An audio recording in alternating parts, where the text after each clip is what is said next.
ஓம் சரவண பவ. அன்பர்கள் அனைவருக்கும் வணக்கம். நான் ஆர்த்தி சொர்ணலக்ஷ்மி பேசுகிறேன். இந்த பதிவு சனிப்பெயர்ச்சி பலன்கள். சனி பயிற்சி ஆகிறதுனால என்னென்ன ராசிக்காரர்கள் ஒரு மகத்தான வாழ்க்கையை ஃபேஸ் பண்ண போகிறாங்க, சந்திக்க போகிறாங்க, எந்தெந்த ராசிகளுக்கு ஒரு சிறப்பான மாற்றங்கள் இந்த காலகட்டம். சனீஸ்வர பகவான் ஒவ்வொரு ராசியையும் கடப்பதற்கு 2.5 வருடங்கள் எடுத்துக்குவார். அந்த காலகட்டங்களை எப்படி இவர் பலன் கொடுக்க போகிறாரு. ஏன்னா சனி கொடுத்தால் தடுப்பவர் எவர் அப்படின்னு ஒரு சொல் வேற கேட்டிருக்கிறோம். எப்படி அதை சொல்கிறாங்க அப்படின்னா, சனி ஸ்லோவான கிரகமாச்சம்மா, அப்புறம் கொடுத்தால் தடுப்பவர் எவர்னு வேற இங்கே ஒரு கேள்வி தொக்கி நிற்கிதே அப்படின்னு கேட்குறவங்களுக்கு, சனி ஸ்லோவான கிரகம்தான். ஆனால் அவர் 10, 11 காலச்சக்கரத்தின் 2 வீட்டுக்கு சொந்தக்காரர்.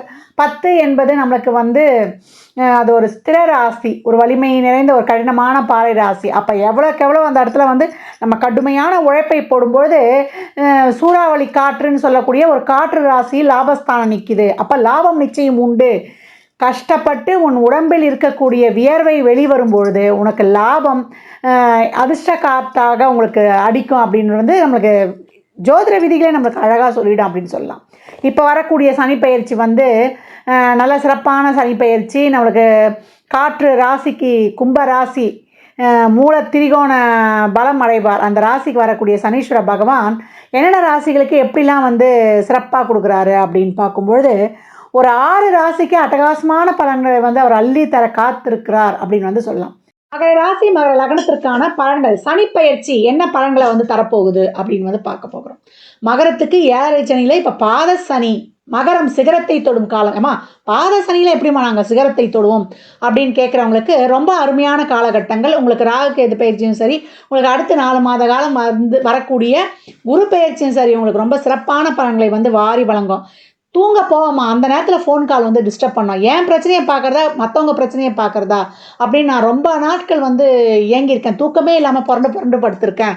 எதையுமே நான் சாதிக்க முடியல. நீங்கள் உழைக்க சொல்கிறீங்க. மகரம் ஒர்க்கஹாலிக்ட்டீங்க, கடினமாக உழைக்கக்கூடிய ராசின்ட்டீங்க.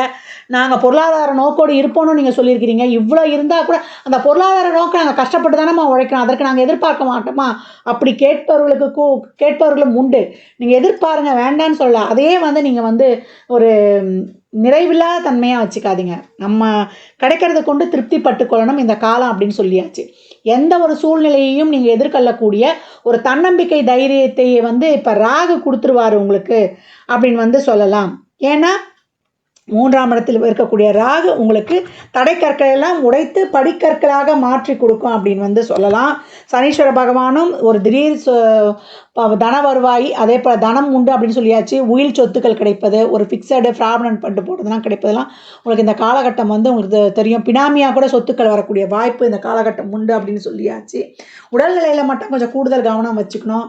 உங்கள் வாழ்க்கையில் இது வரைக்கும் இருந்த கசப்புகள் காலகட்டங்கள், எங்களுக்கு வெளியில் சொல்ல முடியலம்மா, அவ்வளோ ஒரு அவஸ்தையப்பட்டு கொண்டிருந்தோம், இனிமேல் தூங்குவோமாம்மா, நேரத்துக்கு சாப்பாடு கிடைக்குமா அப்படின்னு கேட்குறவங்களுக்குலாம் நல்லா ஹெல்த்தியான ஃபுட்டே இனிமேல் சாப்பிடக்கூடிய காலகட்டங்கள்லாம் விரைந்து வருது. பாக்கியங்களை தட்டில் வச்சு கொடுக்கறதுக்கு காத்திருக்கு. நீங்கள் வழிபட்ட வழிபாடுகளும் உங்களுடைய முயற்சிகளும் லாபமாக உங்களுக்கு கைக்கூடிய காலம். உங்களுக்கே ஆள் தேஜஸாக மாறக்கூடிய வாய்ப்பு. அப்படி யாரோ உங்களுக்கு ஒரு என்ன சொல்கிறது, ஒரு முகத்தில் ஒரு டார்ச் லைட் அடித்தா மாதிரி ஒரு பிரகாசம், குருவின் ஒளி உங்கள் முகத்தில் பட்டு உங்களுக்கு சிறப்பாக இருக்கக்கூடிய காலகட்டம்லாம் இன்னும் 4 மாத காலம் கழித்து கிடச்சிடும். இப்போ அப்படியே ஒரு எந்துவா இல்லாமல் இப்போயே ஸ்டார்ட் ஆகிடும் உங்களுக்கு எல்லாமே ஒரு சக்தி, ஒரு பூஸ்டப்பு, ஒரு தடைக்கற்கள்லாம் கொஞ்சம் கொஞ்சமாக விலக ஆரம்பிச்சிடும். சூரியனை கண்ட பனி போல கஷ்டங்கள்லாம் நீங்கி நீங்கள் சிறப்பாக சிகரம் ஏறுவதற்கு கூடிய வழித்தடங்கள் உங்களுக்கு புலப்படும் அப்படின்னு சொல்லலாம். மகரத்தை பொறுத்த வரைக்கும் கடன் இருந்தவர்கள்லாம் கடனை அடைக்கக்கூடிய வாய்ப்பு. 4 இடத்துல கடன் வாங்கியிருந்தோம் அப்படின்றவங்களாம் ஒரே இடத்துல அதை செலுத்தக்கூடிய மாதிரி ஒரு கடன் நீங்கக்கூடிய வாய்ப்பு. பொருளாதார மேன்மை. இந்த காலகட்டம்லாம் ஒரு முதலீடு செய்து கொள்ளுங்கள். நிறைய நல்ல வார்த்தைகளை பேசுங்க. எவ்வளோக்கு எவ்வளோ நீங்கள் நல்ல வார்த்தைகளை பேசுகிறீங்களோ அவ்வளோக்கு அவ்வளோ உங்களுக்கு நல்ல வைப்ரேஷனோட பொருளாதார வருவாய் சிறப்பாக எடுத்துக்கொண்டு வந்துடும். பணம் கொடுக்கல் வாங்கல், வாய் வார்த்தை, ஜாமீன் போன்ற விஷயங்களிலும் இரவு நேர பயணங்களிலும் கொஞ்சம் கூடுதல் கவனம் வேணும். உடல்நிலையில் கூடுதல் கவனம் வேணும். வயதில் மூத்தவங்களாம் இந்த காலகட்டம்லாம் என்ன பண்ணோன்னா, கிருஷ்ணா ராமா கோவிந்தா அன்றைக்கு சாப்பிட்டு அன்றைய பொழுது சிறப்பாக கடந்தாலே ரொம்ப நன்றி இறைவா, கோடான கோடி நன்றிகள்னு சொல்லுங்கள் பிரபஞ்சத்துக்கும் இறைவனுக்கும்.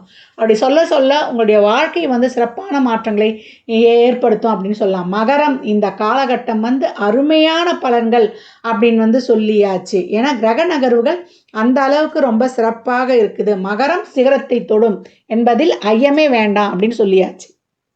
இந்த சனி பயிற்சியில் நல்ல பலன்கள் இருக்கவங்களும் இல்லை கம்மியாக பலன் நடக்க போகுது அப்படின்றவங்களுக்கும் உங்கள் தசாபுத்திகள் தான் இதில் சொல்கிற பலன்களே அப்படியே 100% நடந்துருமா அப்படின்னு உங்களுக்கு ஐயமோ சந்தேகமே வேண்டாம். தசாபுத்திலாம் சிறப்பாக இருக்குது, கிரகங்களும் அமைப்பு சரியாக இருக்குன்னா உங்களுக்கு அதிகமான பலன்களே நடைபெறும். இந்த கிரகங்கள் உங்களுக்கு எதை தர பாக்கியதப்பட்டிருக்கு?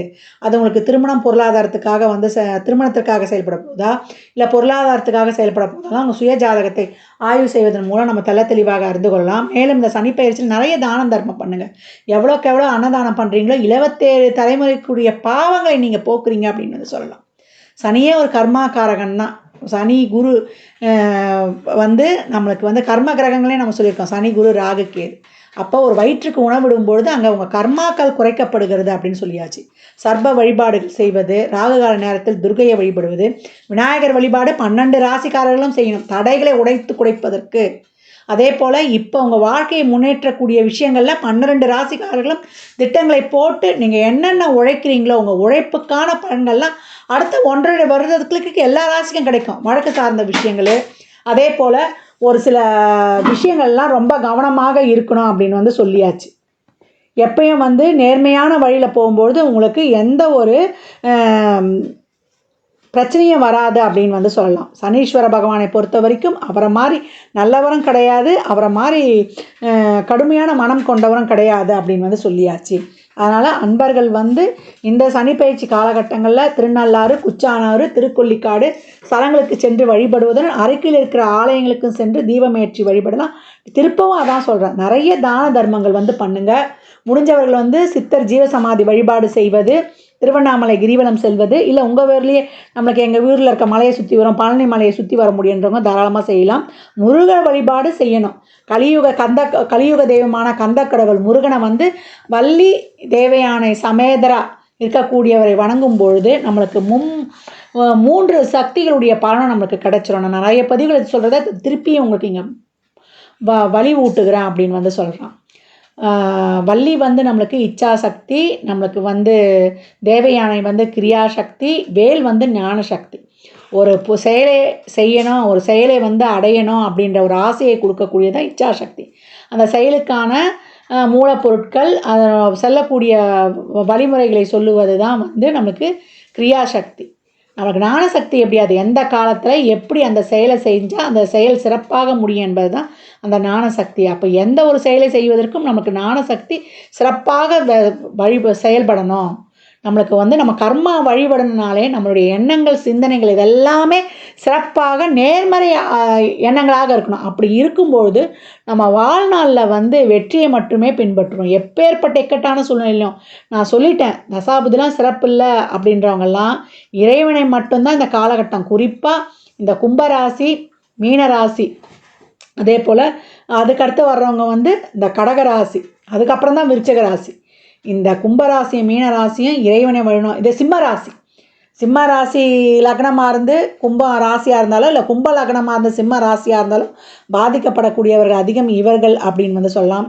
நான் ஏற்கனவே சொன்ன மாதிரி திருப்பி திருப்பி சொல்கிறது உங்களுக்கு நினைவில் ஊட்டுறதுக்கு தான். அதனால் நம்மளுக்கு சனி, சந்திரன், ராகு, கேது, செவ்வாய் இது புத்தி அந்தரங்கள் நடத்துக்கிறவங்க ரொம்ப எச்சரிக்கையாக இருக்கணும். திருநீர் இல்லாமல் இருக்காதீங்க. இந்த கிரகங்கள் வந்து நம்மளுக்கு தொல்லைப்படுத்தாமல் இருக்கணும்னா இறைவன் மட்டும்தான் இந்த காலகட்டம். யாரையும் நம்ம துணைக்கு வச்சக்கூடாது. நண்பன் இது எதிரின்னு, ஏன்னா நேரம் நல்லா இல்லைன்னா நண்பனே நம்மளுக்கு எதிரியாவான். இறைவன் ஒருவனை மட்டும், உன்னை விட்டால் என்னை காப்பாற்றுறதுக்கு யாரும் இல்லை, நான் ஈர்க்கக்கூடியது அன்பானவர்களையும் நல்லவர்களையும் மட்டுமே ஈர்க்கணும், எனக்கு எல்லா தேவைகளையும் நல்லபடியாக பூர்த்தி செய்து கொடுப்பா, எனக்கு எது நல்லதோ அதை நிறைவேற்றி கொடு இறைவான நம்ம இறைவனை பிரார்த்தனை செய்யும்போது நம்ம வாழ்நாளில் எந்த நிலையிலையுமே நம்ம வந்து தன்னம்பிக்கையுடன் தைரியத்துடன் கடந்து வந்துடலாம்.